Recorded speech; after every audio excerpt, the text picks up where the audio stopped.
குட்டீஸ் ப்ளீஸ் அப்படியே சேனலுக்கு ஒரு லைக்கும் சப்ஸ்கிரைபும் பண்ணுங்க. பக்கத்துல இருக்க பெல் ஐகானையும் ஒரு தட்டு தட்டி விடுங்க.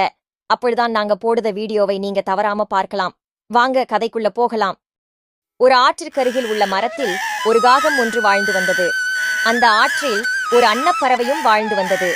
அந்த காகத்திற்கு அன்னப்பறவையின் அழகை பார்த்தால் ரொம்ப பொறாமையாக இருந்தது. எப்போதும் அந்த காகம் நாம் ஏன் இவ்வளவு கருமையாக இருக்கின்றோம் என்று நினைத்துக் கொண்டே இருந்தது.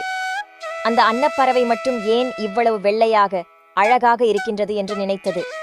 அந்த அன்னப்பறவை எப்போதும் தண்ணீரில் இருப்பதால் தான் அது அவ்வளவு வெள்ளையாக இருக்கின்றது. நாமும் தண்ணீரில் அதிக நேரம் இருந்தால் வெள்ளையாகி விடலாம் என்று நினைத்து ஒரு நாளைக்கு பலமுறை அந்த ஆற்றில் நீரில் நீராடிக்கொண்டே இருந்தது. எல்லா பறவைகளும் இந்த காகத்திற்கு என்னவாயிற்று, ஏன் இப்படி எந்த நேரமும் ஆற்றிலேயே இருக்கின்றது என்று பார்த்துவிட்டு சென்றன. காகம் அதிக நேரம் நீரிலேயே இருந்ததால் காகத்திற்கு காய்ச்சல் வந்து கூட்டிலேயே இருந்தது. காகம் எவ்வளவு நீராடியும் வெள்ளையாகவே ஆக முடியவில்லை.